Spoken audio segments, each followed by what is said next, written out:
मला कळते की जाते बरोबर का नाही.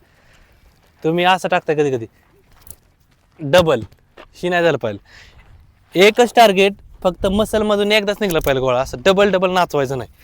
ही जे आहे बरोबर, माझं टार्गेट काय आहे किंवा फक्त ही थोडंसं तरी वायबल झालं आहे का नाही ना, मग हीच फक्त स्पीडला वायबल ठेवायचं आहे. टाईड सर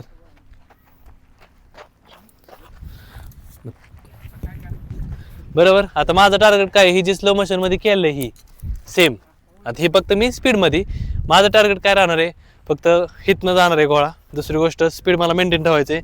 आणि तिसरी गोष्ट म्हणजे काय, मला हलवून द्यायचं नाही गोळा बरोबर.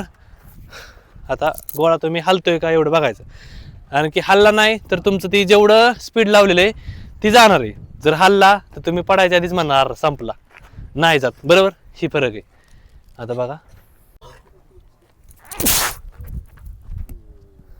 हल्ला ही विषय, मग त्या ह्या गोष्टी हलवून द्यायच्या नाही. इकडे दे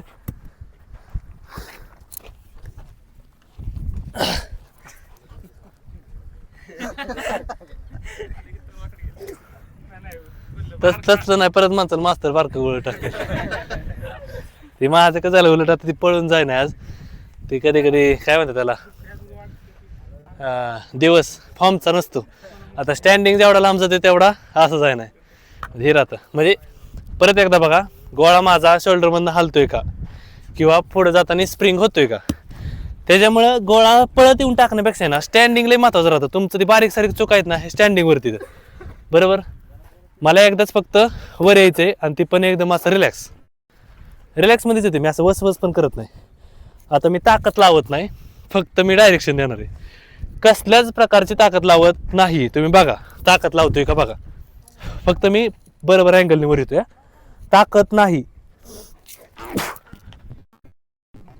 ताकदच नाही का लावली, गोळा हलून दिला नाही, हाईट बरोबरच ठेवली बरोबर.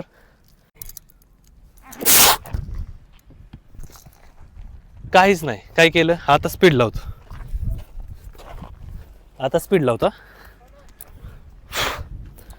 पण जेवढं गोळा टाकतोय मी तेच सेम आहेत का, चुकत्यात नाहीत. त्याच्यामुळं ही महत्वाचं राहतं. त्यामुळे स्टँडिंग तुम्ही किती बरोबर हाईटीने ह्याच्यातनं शोल्डरमधनं बरोबर हलतोय का ह्याच्यावरती पण फोकस करायचा असतो.